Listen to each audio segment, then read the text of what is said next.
நம்ம இன்னைக்கு அவசர பணியாரம். இது ரவை, மைதா மாவு, சர்க்கரை. வெறும் 3 பொருள் வச்சு இந்த மாதிரி கிரன்ச்சியான உள்ள சாஃப்டான ஈஸியான மெத்தட்லேயே பார்க்க போகிறோம். பாருங்கள். ஈவினிங் ஸ்நாக்ஸ்க்கு ரொம்பவே நல்லா இருக்குது. இந்த ஸ்நாக்ஸ் சின்ன பசங்களுக்கு மட்டும் இல்லைங்க, பெரிய ஆளுங்களுக்கு கூட சாப்பிட்றதுக்கு நல்லாவே இருக்குது.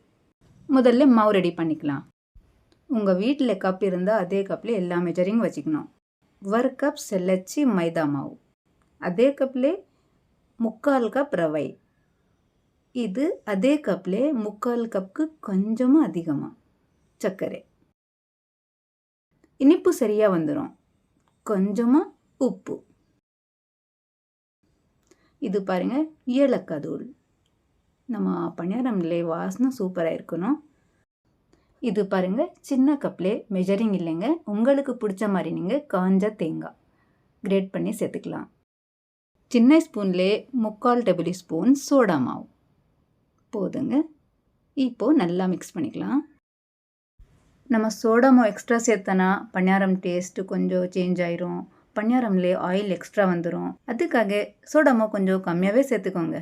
நல்லா மிக்ஸ் பண்ணிவிட்டு ஒரு முட்டை வாசனை பிடிக்கலனா நீங்கள் முட்டையை ஸ்கிப் பண்ணிவிட்டு வெறும் பால் போட்டு கூட நம்ம டவ் ரெடி பண்ணிக்கலாம். அதே கப்லேயே 3/4 கப் பால்.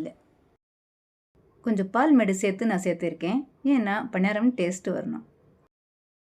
இந்த 3/4 கப் பால் சரியாக வந்துடும். அதிகமாக எக்ஸ்ட்ரா கொஞ்சம் கூட இல்லைங்க. நான் ஸ்பூன்லேயே நல்லா மிக்ஸ் பண்ணி காட்டுறேன் இருங்க. 5-10 நிமிஷத்துலேயே நம்ம டவ் ரெடி ஆயிரும். முதல்ல பாதி பால் சேர்த்துட்டேன். இப்போது மீதி இருந்துச்சு, அது கூட சேர்த்து நல்லா லம்ஸ் இல்லாத மிக்ஸ் பண்ணிக்கலாம்.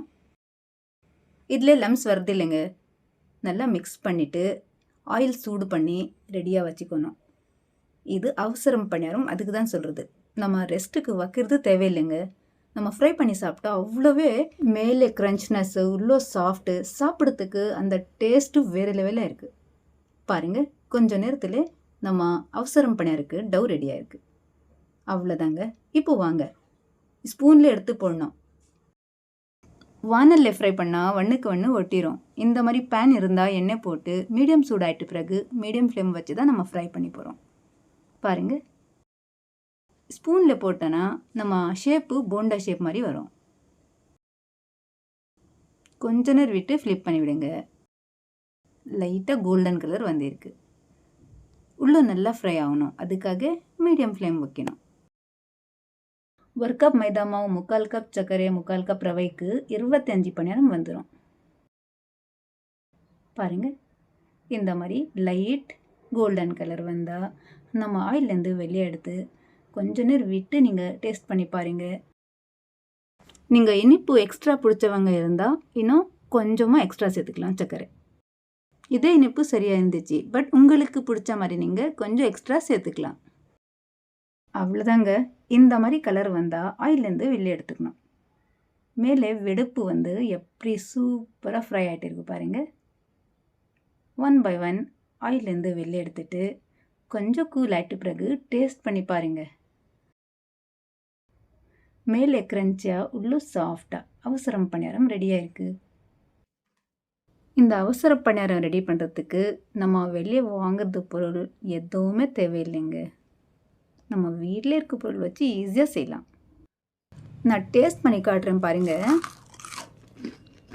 மேலே எப்படி க்ரன்ச்சியாக இருக்குது பாருங்கள். உள்ளே சாஃப்டாக வந்திருக்கு.